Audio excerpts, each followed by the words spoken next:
Welcome to Rethink, the Financial Advisor podcast. My name is Adam Holtz. And this is Derek Notman. We are your hosts, both veteran advisors and fintech CEOs who challenge the status quo, question everything, and have fun doing it. Hear honest commentary on the challenges facing advisors today.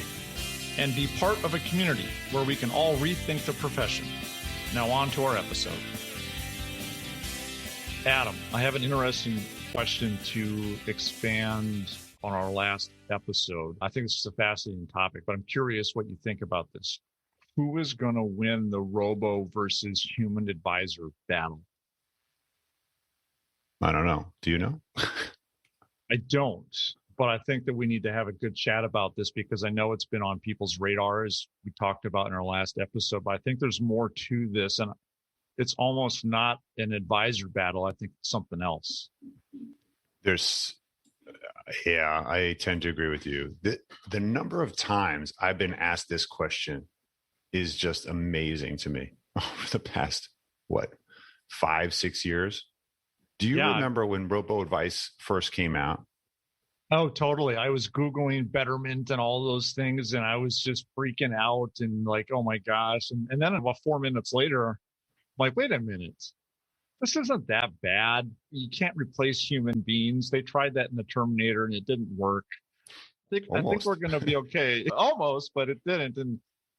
And I think we mentioned this before, but it was a flash in the pan. It was new. It was sexy. It was mysterious, and it was online. So we got to check it out. I think the luster wore off pretty quick, actually. It's true. There was a lot of media hype about robo is going to totally disintermediate the human.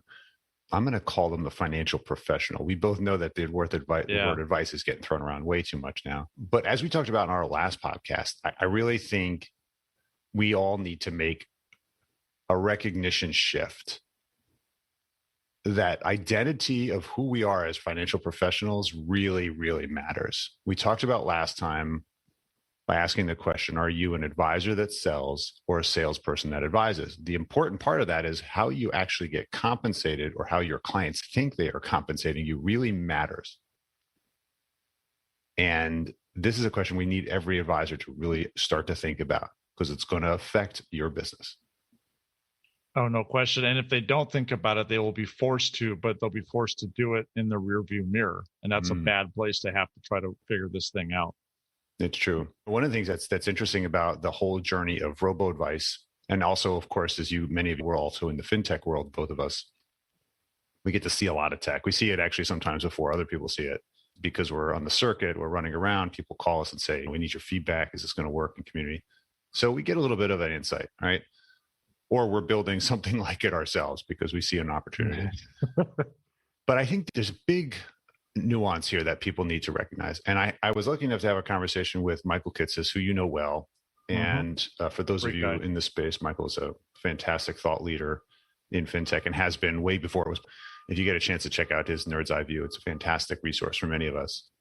And this conversation came up and he used this great terminology similar to what we had actually talked about last time, which was this idea of a financial advisor versus a financial advisor.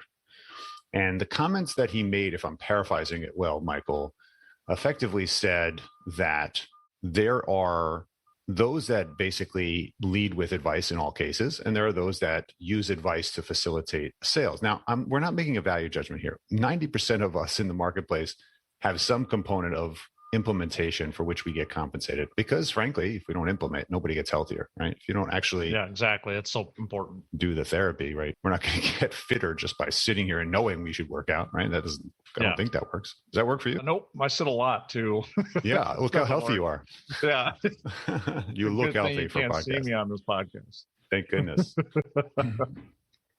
That's right. You can always Google me when I look better. It's the good thing about archive is that basically everything's public forever. But I think here's the debate that we need to rethink. And that is the same thing is true for robo-advice. Robo-advice 1.0 was about basically providing a way to maybe do some investing, to get an app on your phone where you had some transparency, accessibility. It wasn't actually addressing, hey, are we doing the right things by our family? do you really know me as a robo-advisor? Can you really say you know me and have a relationship with me, know what I care about? But I think it's changing. I think there's a change about the company. What do you think is going on? A huge one. I almost would say it wasn't ever even robo-advice. I don't know why they really used that word. It was almost more robo-investing. What it did do, and I mean, this is a whole nother conversation almost, but it almost democratized access to investing. Because at the end of the day, what is a robo-advisor in the eyes of the SEC? They're a registered investment advisor. They manage assets. They do portfolios, right? And before robo-advisors, access to that type of service was reserved for people with means. You had to have some cash. You couldn't open an account for $20. I think there's some good that came of it, but people, I think, quickly realized that, wait a minute, we're missing one major component here, this thing called human advice, right? Where did that go? Yeah, this is great. I can invest now on an easy basis from my phone, but I'm not getting the stuff like you just said. It's like, is this good for my family? How does this fit in with the rest of everything that I'm doing? So I think once that luster wore off, we've now come to this realization like, hey, we really do need human advice, customized, personalized. But what's that distribution look like? Right? What's that medium? What's that interaction look like moving forward now? Think about it. Like we used to go to a bookstore to buy a book. Remember Borders? Right? I remember. I actually went to one of their liquidation sales to get some stuff for my brick and mortar office way back in the day. It's crazy. What's a brick and mortar? I don't get it. Yeah, right. Way long time ago. Now I get my books from Amazon delivered to my house. I still want a physical book, right? I still buy it. I'm still purchasing that thing, but the distribution of it has changed. And I think that we're on the cusp of something like that for this industry. I don't know. What do you think, Evan? No, I think you're right on it, right? One of the things that we commented on the last time is that if your identity is the distribution of product for which you deliver advice, then you're really competing as a marketplace or as a buyer representative of your client, right? I'm representing you in the marketplace of a consumption of financial services products, albeit investment, insurance, annuity, whatever it might be, banking. Yeah. And that's an interesting distinction because, as we both know, that's where most of the margin is. Asking the client to pay for that advice has always been a challenging thing. And I know a lot of us who've wanted to go to fee-based planning I think the compensation difference is significant, right? Getting a client to pay you $10,000 a year for advice to manage their money and their insurance portfolio and their kids and their financial planning seems almost like, wow, sticker shock. But yeah, totally. When you roll in all of the product and implementations, that's not unrealistic for a family with some means to be paying this in aggregate. And I think what's interesting about this relative to robo-advisor is the following. Robo-advice, as you just said, as it's being used in the terminology, is really robo-distribution. And maybe Michael Kitces would call it robo-advisor, okay? Right. It's literally a product designed technology that makes the implementation of the product easier. And nothing wrong with that. No, that's right. And we should just be honest about what it is. I think the question is the robo-advisor going to compete with the typical financial advisor? I happen to think that the answer is, oh, yeah, absolutely. Mm-hmm. And so the question is, if you don't know your identity coming into this one, in the next couple of years, it's pretty clear to me that effectively we're going to need to consider what our real identity is. And can we compete or can we utilize some of these tools as advocates in our own practice? Can we use a let's say, asset allocator just to drive margin down, right? Drive at least the cost. I shouldn't say margin. Can we use a shopping application to go shop for insurances and place and implement literally within days, not months? Can we go shop and compare all the different annuities in the marketplace for our clients and basically be a buyer representative if that's an appropriate strategy? And I think that's where we're moving. Robo-advisors will help that. Oh, no question.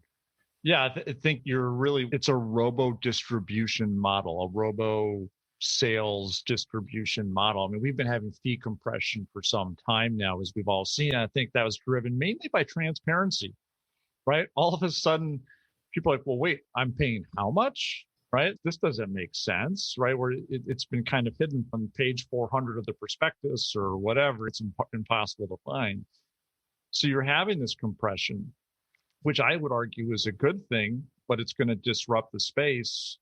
Those advisors that are reliant on just distribution of product are going to be competing now with an algorithm, an Amazon marketplace of financial products, if you will, that can distribute faster, more efficiently, at scale, and cheaper than a human being could ever do that. So now that puts you in a position like, can I compete with an Amazon distribution model?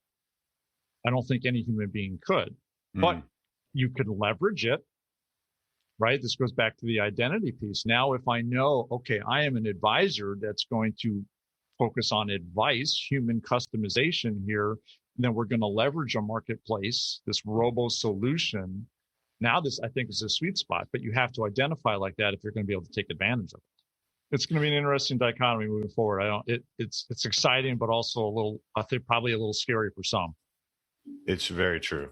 I think that's a really great point, Derek. One of the things that one of my friends who used to work for me many years ago, one of the earlier partners in Asset Map, he indicated, he used to say this phrase all the time, those advisors that are trying to compete with technology alone will be replaced by robos at a fraction of the cost. Steve Anfield said that. And I thought that was really interesting because it kind of stuck with me, right? There were so many advisors saying, I'm just going to add this technology and I'm going to have this cool client portal and I'm going to have aggregation and a vault and I have all this great. And we're like, but where's the human part? Where's the part where you actually spend time with them every year? You're trying to basically robotize, charge them a high price to basically have a portal. Okay, cool. You're replaceable, buddy. And I think that's interesting. What do you think about this, right? Because we all talk about how much we need to invest in technology, but that can't be our differentiator. No, it can't. It actually is the benchmark now. It's the bare minimum. You have to have tech. People expect that. So if your value add is technology, then you just commoditized yourself. That doesn't work. Now you're replaceable. So it's that human interaction. It's empathy. It's trust. An algorithm cannot empathize, plain and simple. A human being who can empathize can leverage an algorithm, can leverage tech.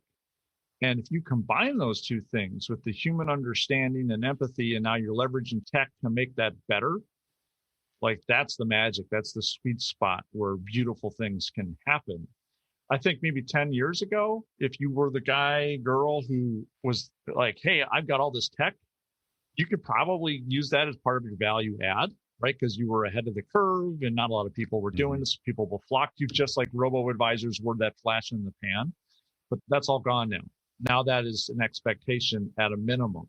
And actually that leads us into this fundamental shift here, which I think you should talk a little bit more about, this consumer-driven shift that we're having now.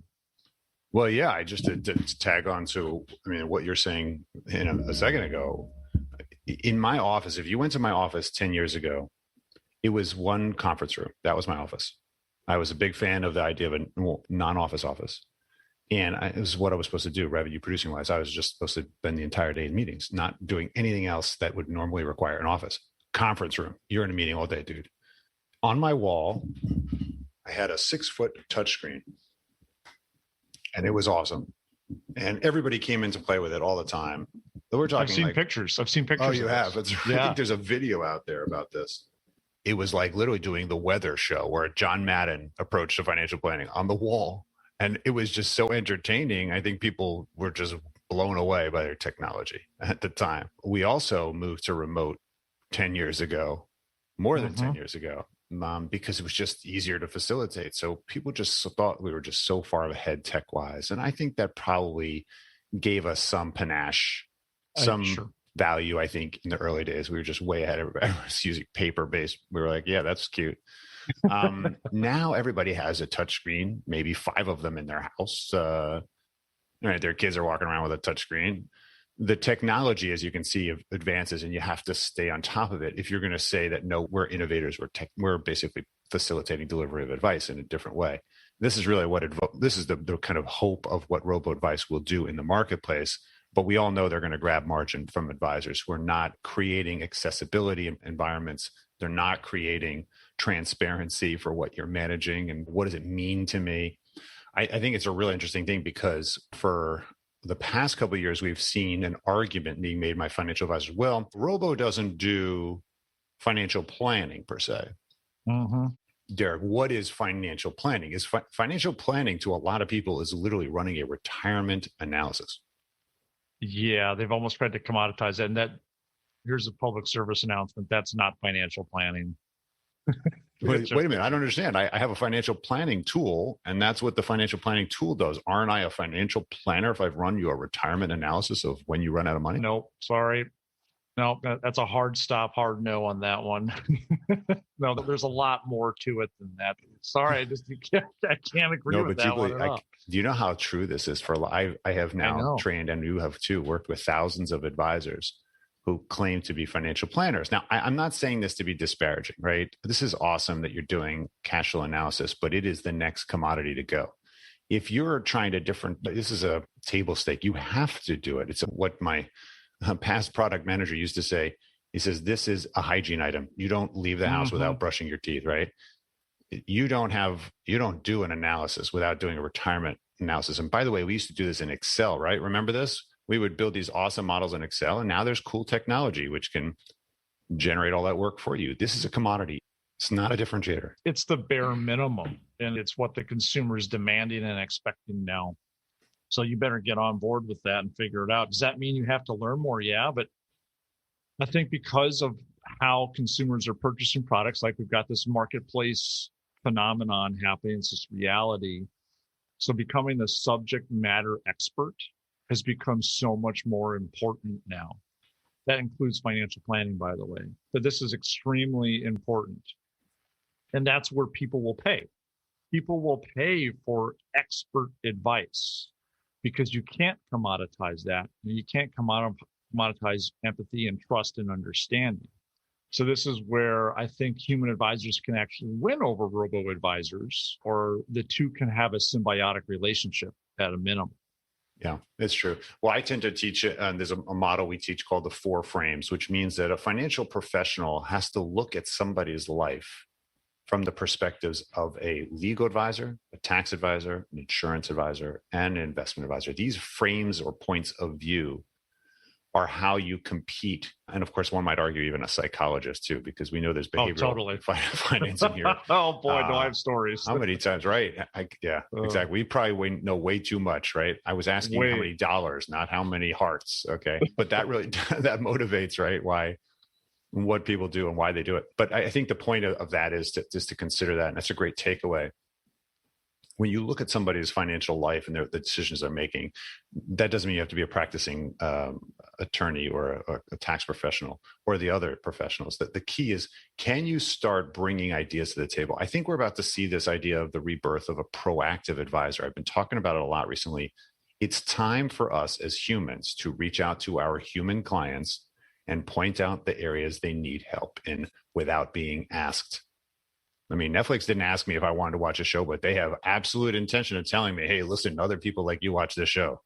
Exactly. Thank you, Netflix. They know enough about me to do that. We should be doing that to the humans. Oh, of course. Any quote unquote advisor that has more than 10 clients can say, well, I'm learning some things here. This is what's going on. I should probably call Johnny up and tell him like, hey, we should probably consider it. This isn't plug and play advice where everyone gets the same widget, but there are a lot of similarities when it comes to planning. Mm-hmm. So I think you're spot on with that. Well, isn't it? That's how human advisors win over robo-advisors all day long. Because a robo-advisor can't do that. We have seen tech, and I know, honestly, we're building some amazing tech that we're going to release this summer that will, from an algorithm, will be able to tell a client where their hazards are and what they should focus on. That's amazing. We can do that today and tell the advisor, it's not far away before that technology is going to be able to tell the client directly. And then they're going to be able to solve the problem now by hitting a button that says buy it now. So I think that the conclusion of this is the consumer has basically, and we all know this because we are consumers of technology and products in lots of other ways. You mentioned your Amazon experience. We're in the same boat. We get more boxes delivered than, every day. I don't know I feel like our recycle bin is actually bigger than our trash bin, which maybe that's good. I'm not exactly sure right now, but I feel sort of good about that environmentally, but maybe not. Our kids will yell at us later. I think the interesting thing about this is that the consumers don't have attention span. They want convenience. They want it delivered. They want it mass customized. They want it in front of them. Think about, as an advisor, how you're delivering on the consumer expectation where your competition is Amazon, Netflix, Fang, stocks, and so forth. I mean, these guys are setting the standard, and we're all following and chasing that standard in the delivery of technology services. How are you going to basically make sure that you create a financial advisory experience that basically exceeds this, can go beyond what the capacity of a technology is, at least for now? Right. Who knows what the future will hold, but I think the short-term future is just that. Like, look how many people use Amazon and everything else online that we order. They want that convenience, and they're doing it from a place that has a strong digital reputation, that does have transparency. So we know that model works. We know robo-advice in the way that it first came out doesn't actually work that well, but this new human element that we're talking about, which actually isn't new at all, it's just being facilitated differently. This is a different medium now. You have to get in front of this as an advisor. Well, you don't have to do anything, but I would argue that if you don't, you're going to be playing catch up and eventually be just kicked out of the game.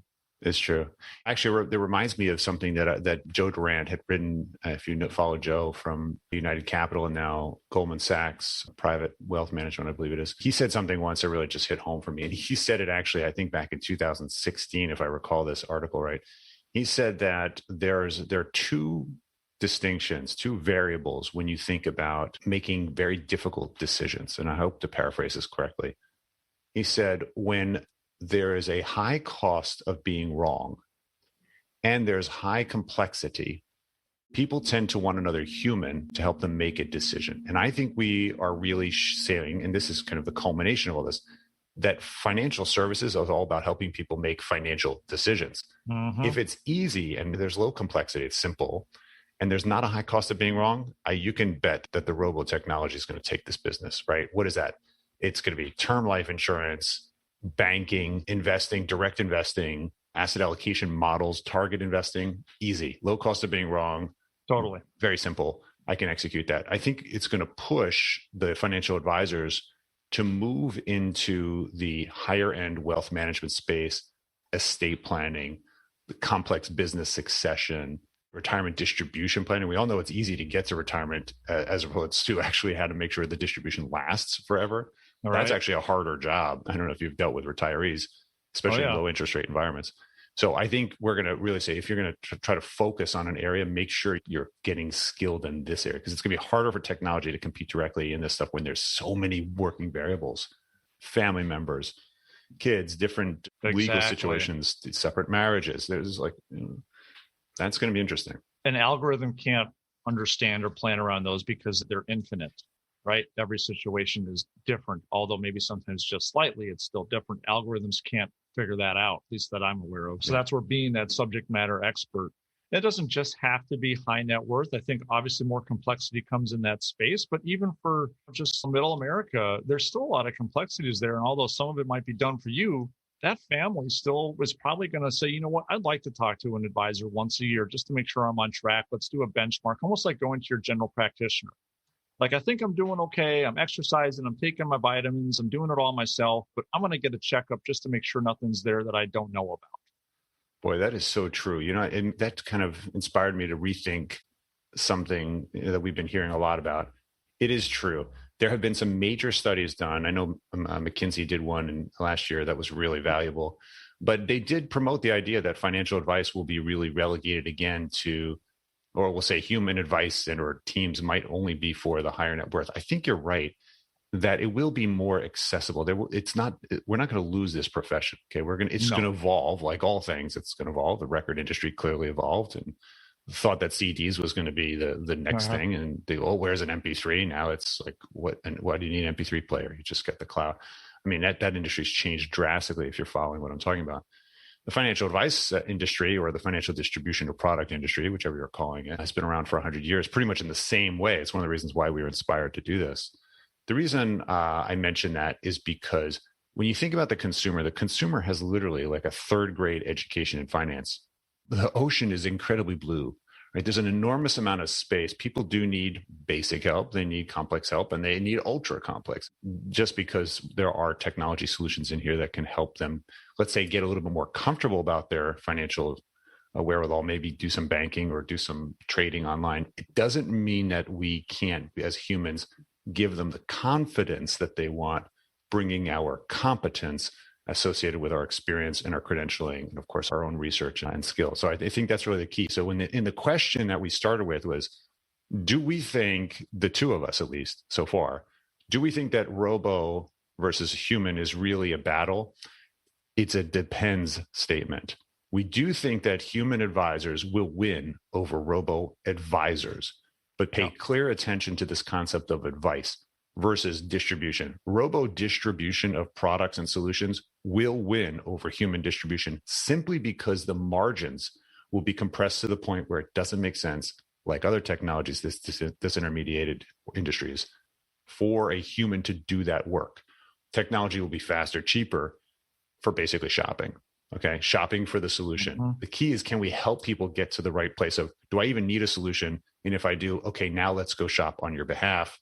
Maybe that's not our monetization model anymore. I think that's the big debate, right? It is the big debate, but I think it's probably going to happen the way that you just explained it, is that distribution will change. Hey, I meet with my advisor. We have comprehensive conversations and advice and a game plan. XYZ recommendations and implementations are now at hand. I'm going to go to my robo marketplace and go implement the things that I need. And I'm going to completely cut out the 8 middlemen that exist currently, so I can get what I need at a much lower cost. That's what tech does, right? That's what tech does. And it has to be coupled with that human advisor. That's true. And from most of you thinking, well, okay, my entire business is structured around the delivery of solutions, and I do lead with advice, and I act in my client's best interest. And we know that you're out there because that's us in many ways, right? That we've been part of roles and lots of friends in this role. And that's a majority of the marketplace, by the way. But if service is where the humans win, Derek, then digital reputation is going to be super important, right? Because if you think about it, if we take out the commoditization of actually implementation of product, my performance and my investments is no different than yours. I can't argue that my fees are different. The solutions I have access to as an insurance person to implement are the same as everybody else. It's just, why am I a better realtor than you? Okay. Yeah. It's the same house, same market, same commission structure. I mean, everything will come down to digital reputation, because when you think about it, when humans want to go validate that they're making a decision, they're putting that weight on another human advisor to help them make a good decision, they're going to go look for validation. And guess where they're going to look? They're going to go on Google. They're going to go where it's easy. They're going to go on LinkedIn. They're going to try to read reviews on you. So we do know that we think it's going to happen here is that the humans are going to have to be more human than ever in order to differentiate from the robo component here. I love it. Doesn't that right? So we have to do the things that humans do, not the things that technology does. Oh, let me send you an automated email. Let me send you an automated. No, I'm going to actually send you a real letter. Okay. I'm going to actually pick up the phone and call you. I'm going to actually pay attention to your family. I'm going to become this, and I'm going to get a reputation that's digital and lives forever. Right. But what's funny about it is that we are using tech to enhance that human element.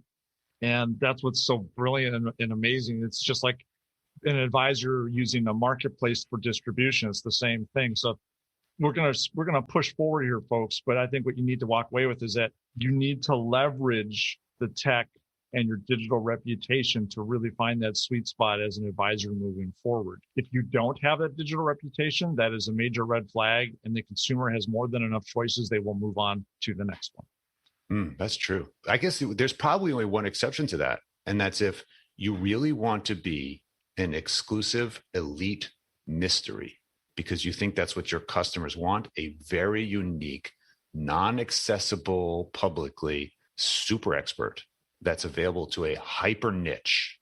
Yeah. That might be the one exception that I can think of to not having an outward reputation. In other words, you're not looking for business.